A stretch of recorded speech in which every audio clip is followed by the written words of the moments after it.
Hi, this is the Atari Collector here again. The game I'm going to play today for the Atari 7800 is titled Donkey Kong. This is a very famous game. Chances are, if you're watching this video, you probably have already heard of it. You probably already know about it. But since my goal is to present videos of every single game in my Atari collection, obviously I can't exclude Donkey Kong or the other series showing the famous plumber who in this series was actually known as a carpenter, Mario.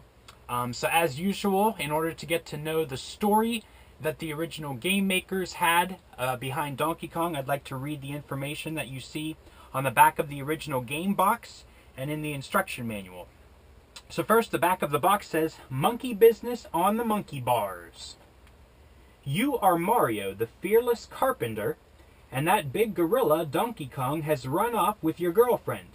It's up to you to struggle up those ladders and balance on those beams to rescue your lady fair. She's held captive at the very top, but Donkey Kong is not ready to give her up so easily. He's tossing barrels and fireballs at you at every turn. It's up to you to outmaneuver that wily ape. Good luck, your lady awaits." So as I said, in this game, Mario is actually the name of your character, and whenever it was originally made by Nintendo, I believe back in 1981, he was just called Jumpman, but for the Atari 7800 version, he is called Mario.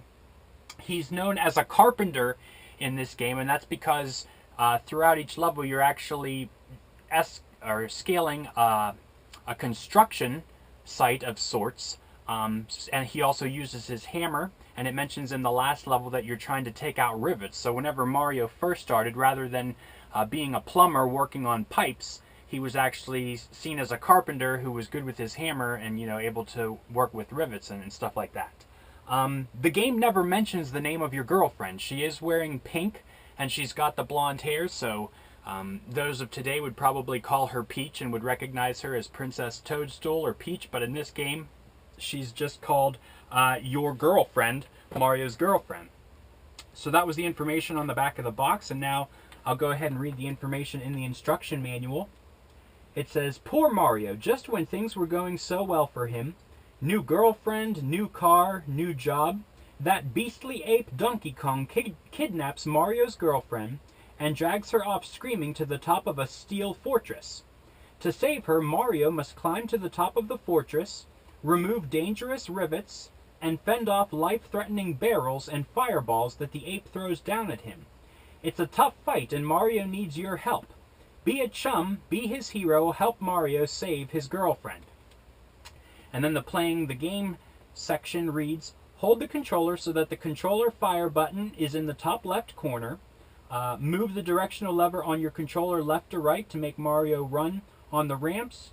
To help him up and down the ladders, first position him under or over the ladder, and then move the lever up or down. Mario can descend only unbroken ladders." That should also say he can only ascend unbroken ladders. Obviously, if the ladder is broken in the middle, you can't climb up it or down it. Press the controller fire button to make Mario jump over rivets, barrels, and fireballs, or grab the hammer. So it seems that everything in this game is either a barrel, or a fireball, or a rivet. Those are what you will encounter in the game. Mario's only weapon against barrels and fireballs is the hammer.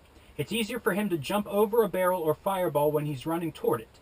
If one of those nasties is heading toward him, don't let him be caught on the ladder or with his back turned. When Mario jumps and grabs the hammer, he can hit the barrels or fireballs by first facing them and then hitting them with the hammer. Once Mario has the hammer, you should act quickly. The hammer will soon disappear. If you miss, you'll lose Mario. Don't try to climb the ladders with the hammer. Mario won't make it. And I know from playing the game personally, even though the instruction manual doesn't say how long it will be before the hammer disappears, it seems that it's about 7 game time units. You'll notice that as I'm playing the game, you start off with 5,000 bonus points, and as a time unit decreases, it goes down 100 points. Well, it seems that about 700 points of time bonus is the amount of time that the hammer lasts, and that's important to know whenever you're trying to formulate a strategy. If you're trying to destroy a certain amount of fireballs or barrels, you need to know about when the hammer is going to disappear so you know when you're going to make your next move. The instruction manual gives some more details about the Steel Fortress. It says, the Steel Fortress has 3 screens, a ramp, an elevator screen, and a rivet screen. The game begins with the ramp screen. Here, Mario must climb to the top of the screen. Donkey Kong rolls barrels down the ramps to make the going tough. Mario can run away from the barrels, leap over them, or smash them with a hammer. When Mario makes it to the top of the ramps, he'll proceed to the elevator screen.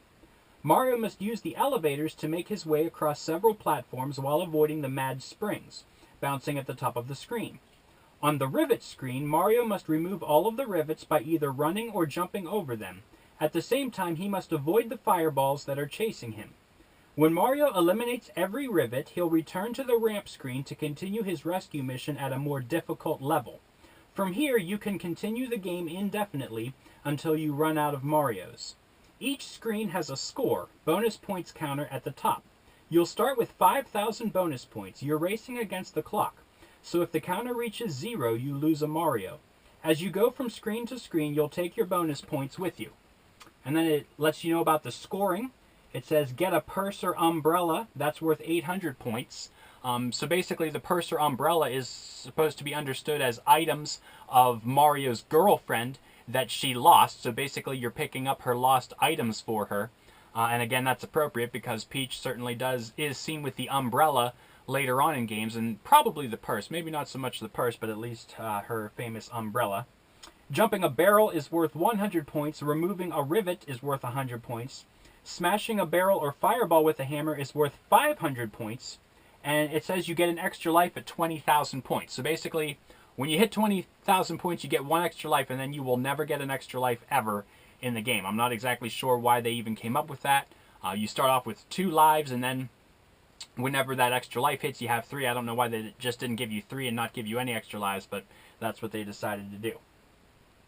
So it says you begin with 3 Marios, a player, and 2 backups. If you lose a Mario, a backup is there to take over. Backups begin at the bottom of the screen. When all the Marios are used up, the game is over. So that's everything that appeared in the instruction manual and on the back of the box. Again, you've probably already heard of Donkey Kong, and you've certainly heard of Mario. But I just wanted to go ahead and read that so you get the original information that the game makers had for this game and that Atari used whenever they released this game. It looks like it was released in 1988 originally for the Atari 7800 system.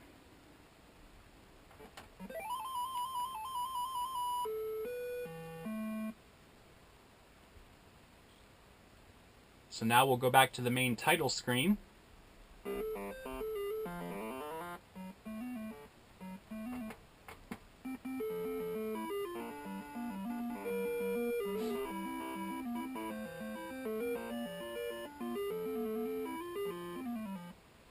And I purposely have the sound low because admittedly the sound in this game is not the greatest.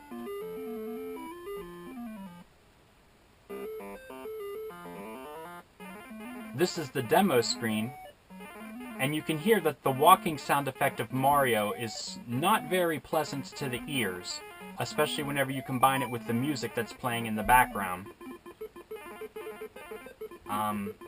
As I mentioned in an earlier video, I do like to compare the NES version of video games to the Atari 7800 version of video games. And in the sound department, the NES version definitely wins. It has music and sound effects that sound a lot closer to the arcade. The 7800, again, it was using just the Atari 2600 sound processor, since the only way they could enhance it was if they added a pokey sound chip to the cartridge itself, and they didn't choose to do that with this game. So this is basically Atari 2600 sound effects on an Atari 7800 game. It didn't turn out the best, in my opinion, and in a lot of other people's opinions as well. As the instruction manual said, there's only these 3 screens. You saw the ramp screen, then the elevator screen, and then the rivet screen, and then it just keeps continuing over and over again indefinitely. So the whole point of the game is to just see what level you can make it to, a level consisting of 3 screens each, and how high of a score you can get. On this main screen, it shows that there's difficulty settings. You can choose 1 and 2 players, and you can choose the skill level of standard, advanced, or expert. But technically, these aren't actual skill levels, because if you choose standard, that means you start on level 1. If you choose advanced, you start on level 2. So you skip level 1 and simply start on level 2, which would be the exact same level 2 that would follow level 1 on the standard level. And then if you choose expert, you start on level 3. So it's not like you're starting on a harder level of one or a harder level of anything else. You're starting on the second level when you pick advanced, and you're starting on the third level when you pick expert.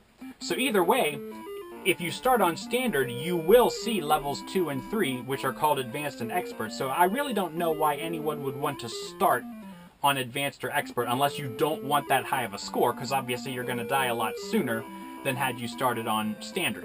So I'm just going to pick standard and 1 player, and I'm going to go ahead and give it a go. I've been practicing a little bit.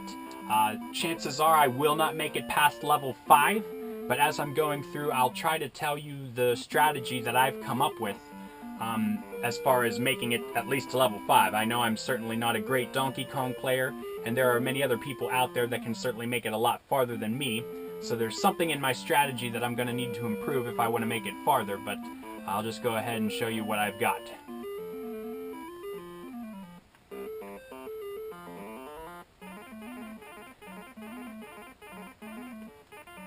Now, as I said, whenever you use a hammer to destroy a barrel, you get 500 points. And whenever you pick up the hammer lasts for 700 points worth of bonus. So really, I've decided that it doesn't make sense to pick up a hammer to destroy barrels unless you know that you're going to destroy at least 2 barrels with the hammer. So on the first level, I don't pick up the lower hammer because I don't think I can destroy more than 2 barrels with it, because I'll lose 700 bonus points, but then I would gain 1,000 if I destroyed 2 barrels, whereas if I lost 700 bonus points and only destroyed 1 barrel and got 500, the net would be that I lost 200 points.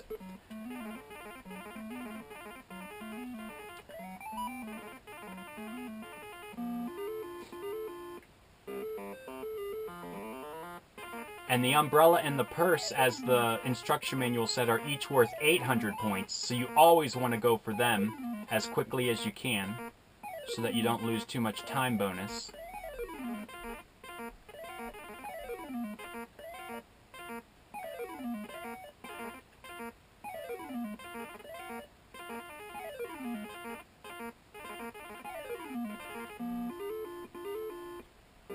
That was the elevator stage, and now I'm on the third and final screen, which is called the rivet screen.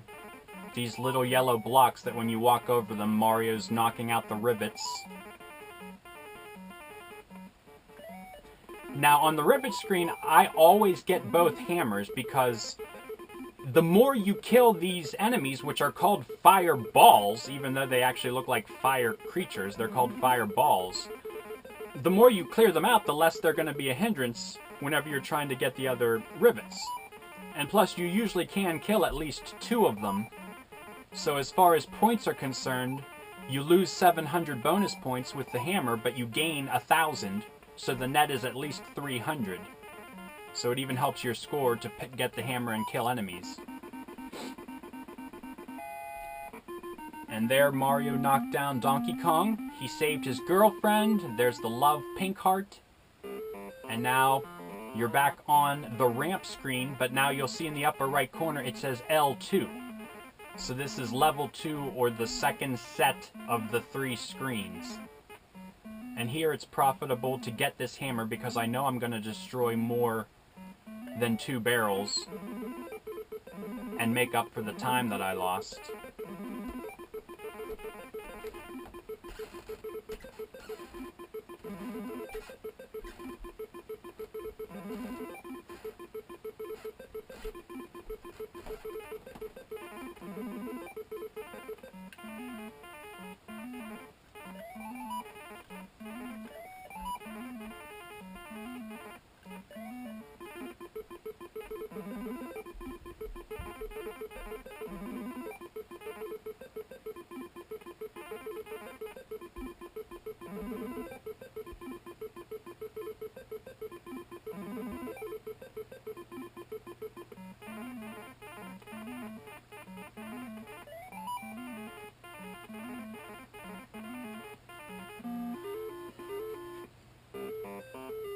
Now on level 2 it makes sense to ride this up so that you'll get to the umbrella faster than you would on level 1. On level 1 you want to climb up the ladders to get there as fast as possible.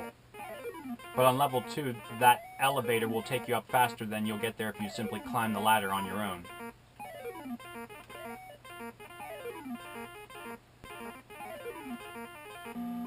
And as I'm going through there, right now the springs aren't going too fast, so I can just go straight for the ladder towards the bouncing springs and climb it. Once I make it to level 3, they're bouncing so much more quickly that I have to use a different strategy, which you'll see, hopefully, if I get there. And now I did notice that whenever you're standing here with the hammer, the enemies, whenever they appear randomly, will not appear close to you. So if you sort of stand like in the upper left, that will force them to appear in the lower right, because they won't appear near you. So in that sense, you do have some control over where the next random enemies are going to appear. So wherever you want them to appear, you try to stand far away from that point, and they will appear there. And again, whenever there gets a lot of clutter of those fireball enemies on the rivet stage, or the rivet screen, it gets really difficult. Now we're on level 3. This is where it does start to get pretty challenging. That fire that comes out of the oil in this version never climbs up to the 3rd ramp, ever. He is never a threat. I'm pretty sure on the NES version he does. He will climb the whole way to the top and cause you a lot of trouble. So I'm not sure why they programmed it that way, because I think that it certainly wasn't that way in the arcade. I don't know how many other versions he acts like that, but he will never climb up to this ramp that I'm standing on right now.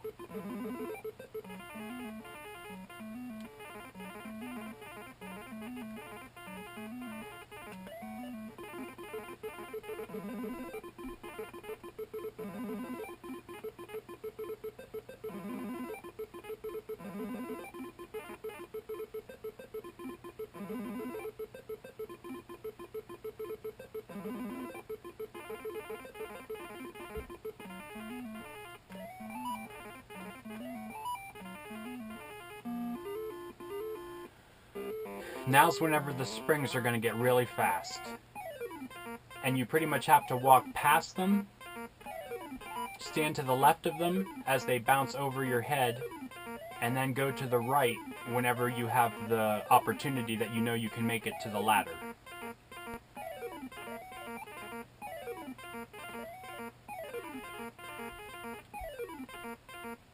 So first I'm going to stand here, which is always a safe spot. And then you have to wait until it's a safe distance to the right of you, which I did not do. See, I went to the right as it was too close. It doesn't always bounce in the same pattern.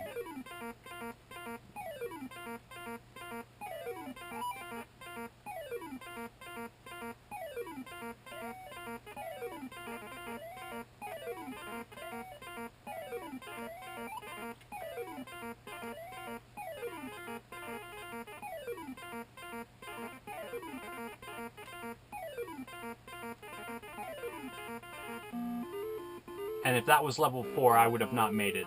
I definitely would have been hit by that spring. I don't know if the speed on level 4 is the max speed, or if it keeps getting faster, but wow, does it get fast and hard real quick.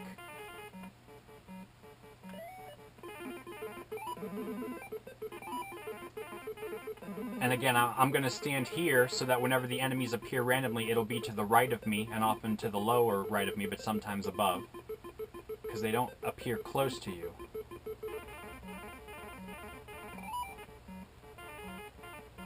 If you want to lure them to you, you have to get really close to them. Now that there's going to be a lot of enemies on the screen, I'm going to be in trouble.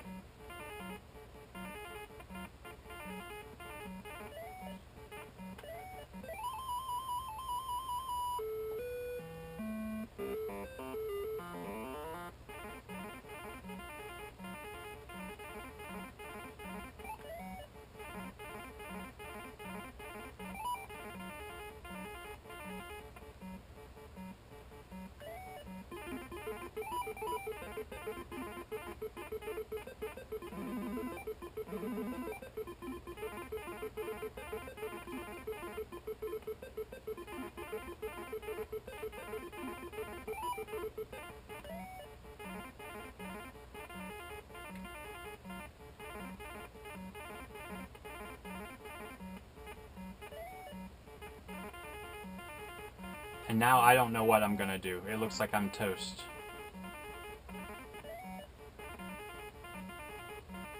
Yeah. They just get crazy at that point. At least as far as I'm concerned. I'm gonna try one more time, and then that'll be it for Donkey Kong for the Atari 7800.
Basically, as you're formulating a strategy on the rivet stage, it seems like you always want to keep a hammer handy in case you need it to fend off enemies. But I still don't have a very good strategy to help me whenever the going gets tougher on that rivet stage.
Maybe if I stay more to the right this time, that'll help. We'll see what that does. Keep the enemies to the left and away from me.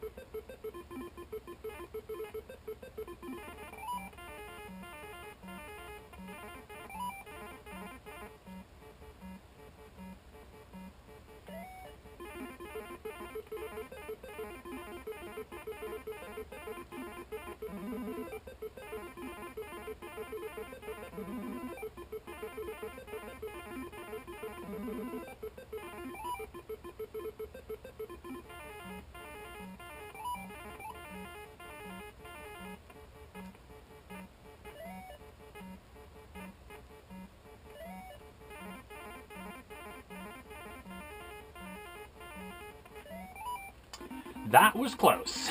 Thankfully that was the last rivet, because I was going to land on that fire guy and die.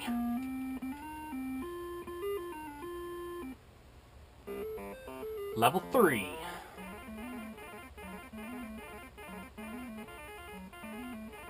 I call him a fire guy. The manual calls him a fireball.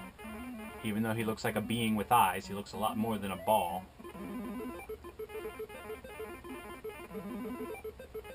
So when I picked up the hammer, it said 6,200 bonus. And since it counts down 7, it should stop at 5,500 about.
Ah, this was level 3. I should not have tried to do it that quickly.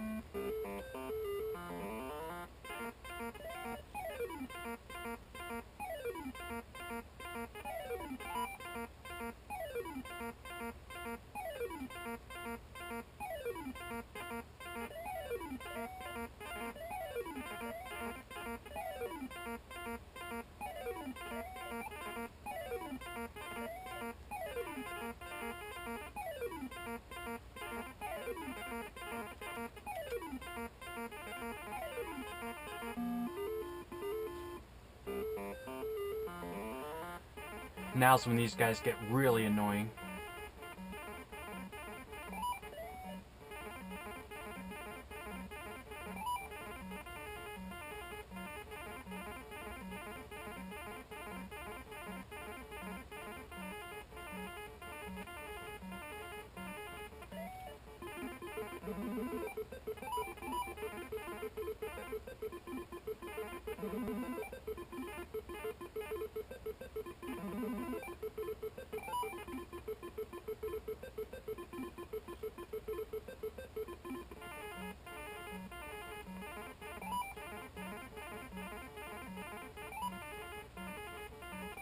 See, now that I took out those rivets, those guys cannot cross the gap. So I'm safe from them.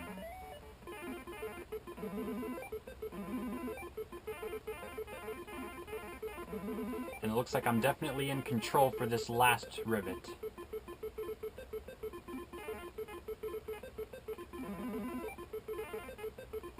That was really nice of that fireball to come up there and die for me. Alright, level 4. Now's when it gets really tough. The highest I've ever made it in the 7800 version is level 5. I think I made it to level 6 once in the NES version. Because, yeah, I actually think the NES version is easier. I can make it farther anyway.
Now's where these springs are going to be real hard. If I don't die, it will be a miracle.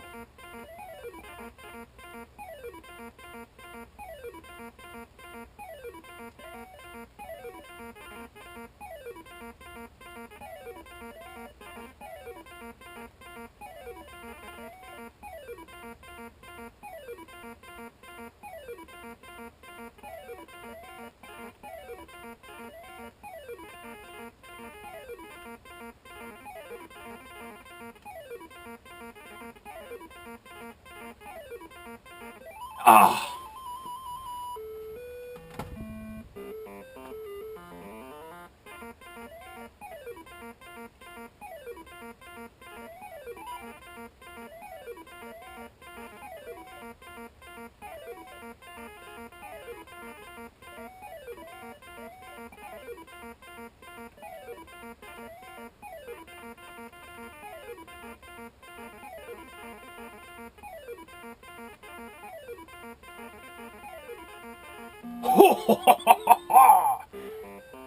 That was close.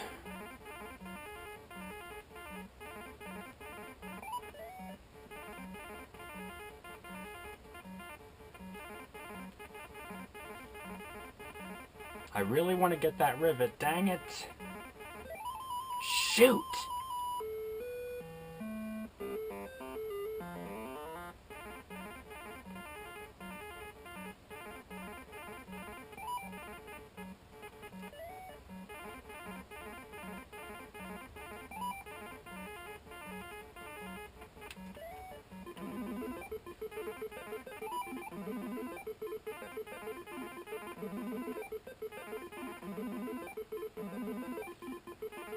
Who else wants some? Come on! Come on! Please? No, not now! Okay, I will definitely need this hammer to save my life.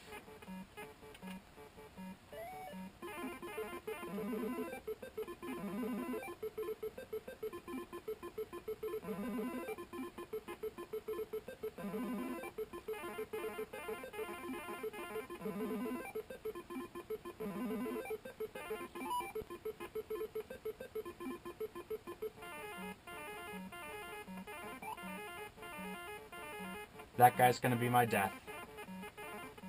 I don't know what else to do.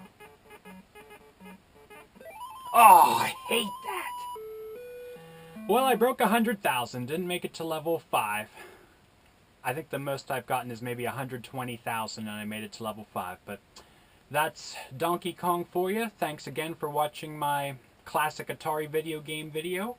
The next one I'm gonna do has to be Donkey Kong Jr., and then I'll go ahead and complete the Mario series that's on the Atari 7800 system by playing Mario Brothers, which was, of course, the very game that started off the Super Mario Brothers series. Super Mario Brothers is often mistaken as the very first Mario game, but really it goes the whole way back to Mario Brothers in the arcade, which was also ported to the Atari 2600, 5200, and 7800. Maybe I'll even show the Atari 2600 version when I do that game, since I do have that, and then I also have the 7800 version. I don't yet have any Atari 5200 games. Maybe I'll collect that later on in the future, but for now I'm not planning on it. So, see you next time.